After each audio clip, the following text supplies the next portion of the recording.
ইউহিব্বুকুমুল্লাহ। আমার মালিক আল্লাহ ডেকে বলে, হাবিব জানায়া দেন, জানায়া দেন, আপনি জগতের মুসলমানদেরকে জানায়া দেন, আপনার উম্মতদেরকে বলে দিন, ইন কুনতুম তুহিব্বুনাল্লাহ, ও হাবিব, আমি আল্লাহর ভালোবাসা, আমি আল্লাহর মোহাব্বত যদি তারা পেতে চায়, তারা যেন আপনার রাসূলুল্লাহকে অনুসরণ করে। হাবিব আপনার নবীকে যারা অনুসরণ করবে, ফাত্তাবিউনি ইউহিব্বুকুমুল্লাহ। হাবিব আপনার নবীকে যারা অনুসরণ করবে, আপনার নবী যারা আদর্শ গ্রহণ করবে, আপনার রাসূলুল্লাহর জীবনটাকে যারা ফলো করবে, তাদেরকে আমি অটোমেটিক ভালোবাসবো। বাবা জীবন আমার গভীর খেয়াল করেন, ও আমার পারের বন্ধুরা, ও আমার পারের মুরব্বীরা গভীর খেয়াল করেন। আল্লাহর রাসূলকে ভালোবাসার, আল্লাহর মোহাব্বতের পূর্ব শর্ত ঠিক না বেঠিক? আল্লাহর ভালোবাসা যদি পেতে চায়, নবীর মোহাব্বত রাখতে হবে, ঠিক না বেঠিক? আমার আল্লাহ ডেকে বলি, ইউহিব্বুকুমুল্লাহু ওয়া ইয়াগফির লাকুম যুনুবাকুম ওয়াল্লাহু গফুরুর রহিম।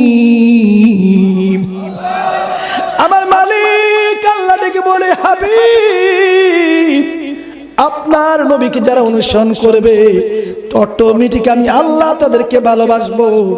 আর শুধু ভালোবাসার মধ্যে সীমাবদ্ধ নয়, বরং আমি আল্লাহ তাদের জিন্দেগির সগীরা কবিরা গুনাহগুলো ক্ষমা করে দিব। বাবাজি, নবীর সাহাবীরা নবীকে জীবনের চাইতে নবীকে ভালোবাসতো। আল্লাহু আকবার বলেন। হযরত ওমর থেকে শুরু করে শের খুদা আলী, আল্লাহ রাসূলের বিশিষ্ট সাহাবারা থেকে শুরু করে সমস্ত নবীর সাহাবীরা জীবন যাইতে রাজি, তারপর আমার নবীর প্রেম ছাড়তে রাজি না।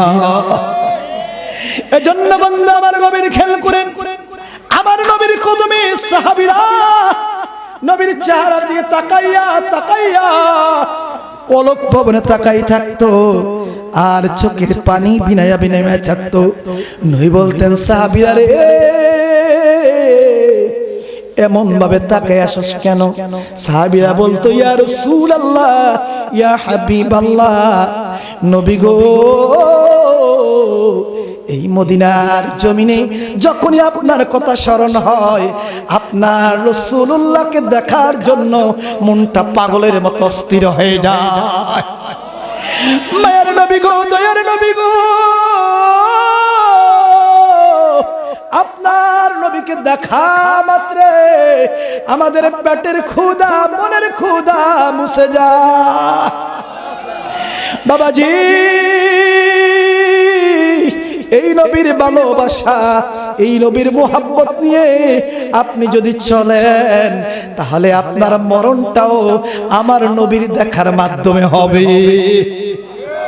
কি হবে না?